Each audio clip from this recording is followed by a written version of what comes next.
Or, what's the alternative? If you're maybe need to pay this thing called rent. Howard, I know you haven't paid that in a long time. Mortgage, these are things that we mere mortals are lucky to deal with in the case of a mortgage. Rent, in the case of, let's say somebody is living on this little thing called a fixed income. Ryan, you talk. I need to find the exact stats on the number of people who rely solely on Social Security. And it's a lot. Yeah. And it makes, to me, absolutely zero sense that the fraudster, usually the fraudster would be the one who is going to take as much money quietly as they can. And then when their fraud is busted, they slink on to the next fraud. Like, you don't sit there and throw yourself a parade and invite a lot of extra scrutiny. Yes, but to your point, yeah, if my son-in-law was worth $1.5 billion, then yeah, I probably would not be sweating my Social Security check either. Right. It's like, lady, are you really even relying on Social Security? Lady, you don't manage your own finances. Let's just call it for what it is. There's no way she knows when her Social Security check comes or what the value of it is. Right. Why would she? That'd be weird. Yeah, it would be weird. Right. It's like if you've got $1.5 billion, son-in-law, I would hope, at least where I come from, you take care of your bills. If he's not helping her out, if she's relying on her Social Security that's actually check, a whole other meta commentary of which I hope to get to one day. He must really hate his mother-in-law. Yeah, clearly he hates her. But while you look at that, let's jump real quick to E4 because this is related to it. At the same time that you've got Howard Lutnick out there acting like the Republicans are never going to see another voter again, you have the Social Security Administrator, the acting one, doing a very similar thing. He threatens that he's going to shut down the entire Social Security Administration and not send out checks because he's mad at a judicial ruling. I mean, he's trying to make a point, and the point was, this judge thinks that he can run Social Security better than I can. Let's let him try, and I'll go into the IT system. I'm just going to shut the whole thing down, and that'll show him. So he's sort of threatening like malicious compliance with this judicial order. The judge cracked down on him, and as you saw now he's saying, he says, Lee Duddick says, I am not shutting down the agency. But think about where the Republicans are if they're at the point of their quote is, I am not shutting down the agency. Yeah, right. If you're explaining that you're not actually going to shut down the Social Security Administration, you've somehow gotten yourself into weird political terrain. So yeah, something like half of elderly people. I've got it here. 47% of those aged 60 and older are, quote, very reliant on Social Security. There is at least some indication from 2020 that 40% of older Americans depend entirely on Social Security. So what's the average Social Security payment? What is it, like a couple $1,000 a month? 36,000 a year? Maybe, Yes, okay, so 22,000 a year. That's not a lot of money, right? No, it's not. So if we got, let's see, what is the average Social Security payment in the U.S.? 1909 is one. That's it? That's what you got? Yeah. Okay, so $1,900 a month, and they're supposed to make, let's see, they're supposed to pay tax, at least some income tax on that. I guess if you're only making that, if that's all you're making, you're not paying. You're not going to pay any income tax. You have to make rent, food, mortgage and/or rent, food, and prescriptions at that point. Because Medicare is not going to cover, they'll hit your drug cap. Extra Medicare premiums, Yeah, you're right. It's oh my God, I can't even imagine this. $1,976. That is crazy. I mean, that's after the cost of living adjustment that previously went into place from January of 2024. And remember, that was a 9% increase on what there already was. So that's nothing, all right? So if you got $1,900 a month, that's effectively poverty, which reason this exists is not to have poverty.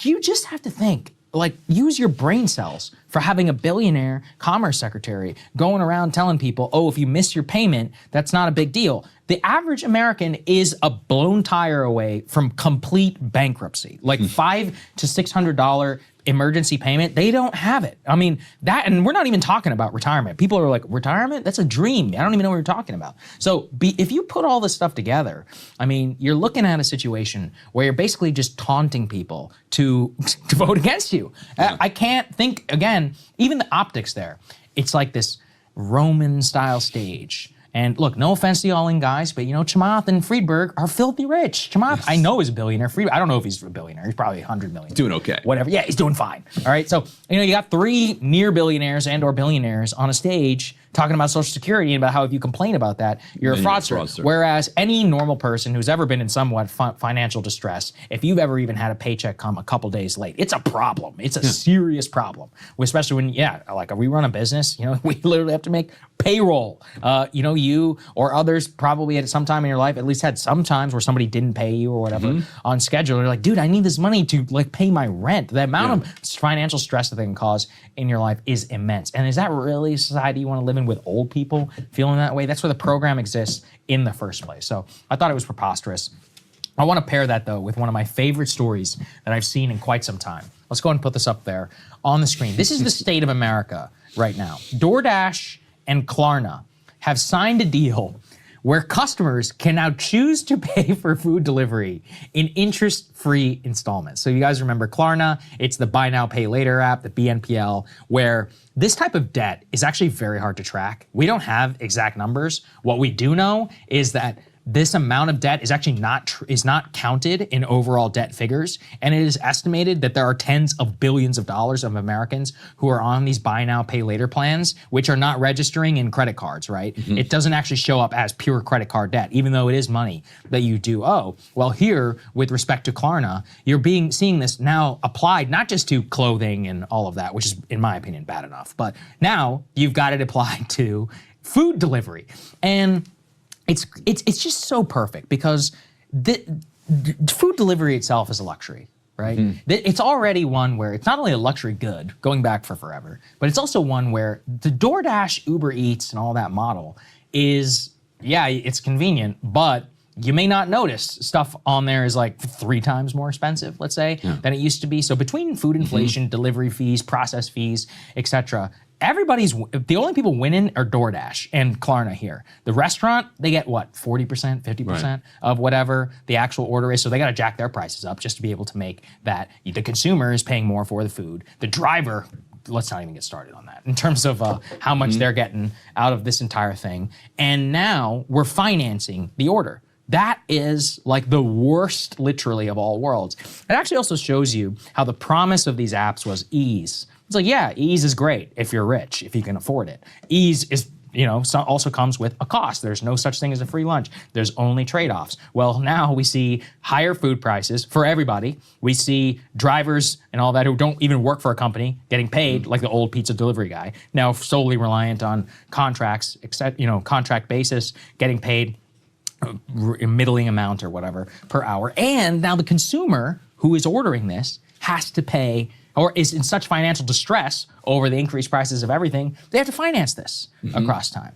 And so, as people know, I'm a fan of Dave Ramsey. This was his reaction to the story. Let's put E3, please, up on the screen. Just a picture of himself. There is something very horseshoe for me to see Dave reacting to a more perfect union tweet. So they have more in common, than you might think. But there is something about this which is just so dystopian. And we can make fun of it all we want, but also you and I know, Ryan, this is going to be a very financially successful product. And that is the true black pill of it all. And the only other thing I'd add to that is the waste. My God, the delivery order comes, it's the food's in a plastic bowl with a plastic lid in 2 plastic bags.